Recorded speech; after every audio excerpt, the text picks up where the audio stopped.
Hi friends, షడ్రుచులు colourful లైఫ్కి స్వాగతం. నేను మీ హాతిని. ఇవాళ ఏదైనా డిఫరెంట్గా ట్రై చేయాలి అనిపించింది. అందుకని ఆయిల్లో కొంచెం జీలకర్ర, ఆవాలు, చిల్లీస్, క్యాష్యూస్, పల్లీలు, కర్రీ లీవ్స్ అన్నీ ఫ్రై అయ్యాక అందులో ఆలుగడ్డ సన్నగా పొడుగ్గా కట్ చేసి వేసుకున్నాను. అందులోనే అలాగే క్యారెట్, బెండకాయలు కూడా సేమ్ అలానే కట్ చేసుకొని ఉప్పు వేసుకొని కొంచెం ఫ్రై చేసుకోవాలి.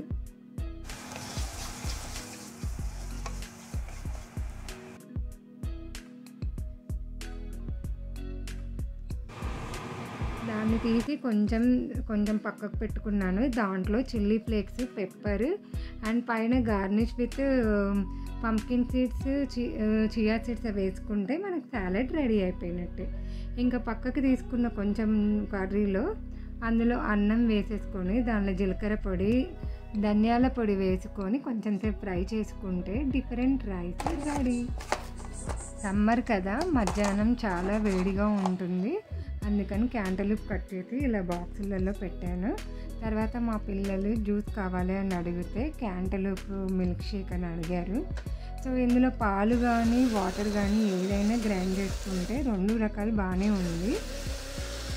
నేనైతే వాటర్ షుగర్ వేసి గ్రైండ్ చేశాను, బ్రౌన్ షుగర్ వేసేసి. ఎందుకంటే క్యాంటలూప్ స్వీట్ లేదు, అందుకని చెప్పేసి దానికి తగ్గట్టుగా వేసుకొని ఇస్తే చాలా టేస్టీగా క్యాంటలూప్ జ్యూస్ రెడీ అయిపోయింది.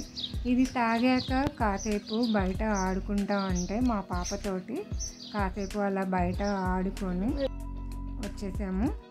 అలా కాసేపు మా పాపతో టైం స్పెండ్ చేశాక మళ్ళీ లాండ్రీ పని ఉంటే ఆ లాండ్రీ వేసుకున్నాను. ఇల్లు అన్నాక ఎన్నో పనులు ఉంటాయి కదా, ఒకదాని తర్వాత ఒకటి లాండ్రీ వేసేసాను. తర్వాత ఈ పాట్లలో ఎప్పుడో ప్లాంట్స్ పెట్టుకుందామని చాలా రోజుల నుంచి అనుకుంటున్నాను. సో ఇవాళ ఎలాగైనా ప్లాంట్లు పెట్టాలని చెప్పేసి డిసైడ్ చేసుకున్నాను. ఇవి వచ్చేసి కాస్కోలో మనకి 3 దొరుకుతాయి, 3 కలిపి $19.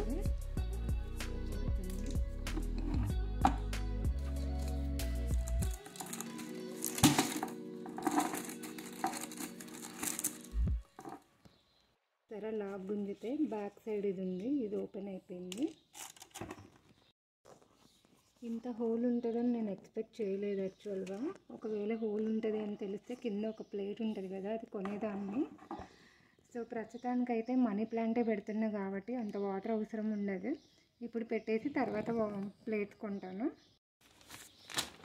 ఇక్కడ మట్టి ఉంది, చాలా రోజులు అయిపోయింది, అసలు ఇయర్స్ అని చెప్పాలి ప్లాంట్స్ పెట్టక. చూద్దాం, ఆఫ్టర్ ఏ లాంగ్ టైం పెడుతున్నా. ఉంది అన్నాను కదా, మట్టి పోస్తుంటే ఇట్లా కింద పడుతుంది.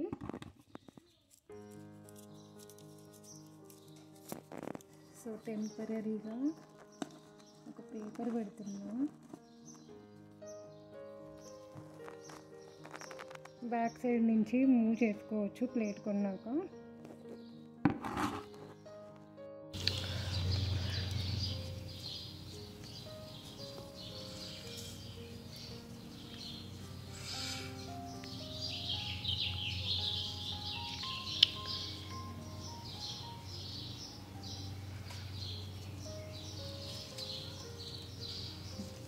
అంటే మధ్యలో ఇక్కడ రాళ్ళు పెట్టాను, రాళ్ళు పెట్టి దాని మీద మట్టేస్తున్నాను.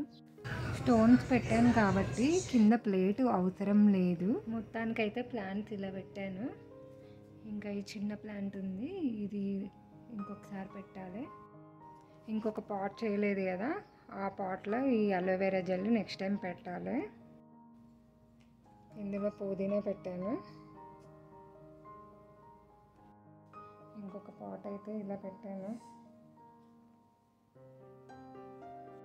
పాట్లు అయిపోయాక మా డిన్నర్ ఇవాళ ఇది వెజ్ సూప్ అండ్ బెగెట్తో డిన్నర్ ఫినిష్ చేసాము. నెక్స్ట్ వీడియోలో మీట్ అయిదాము. Until then bye.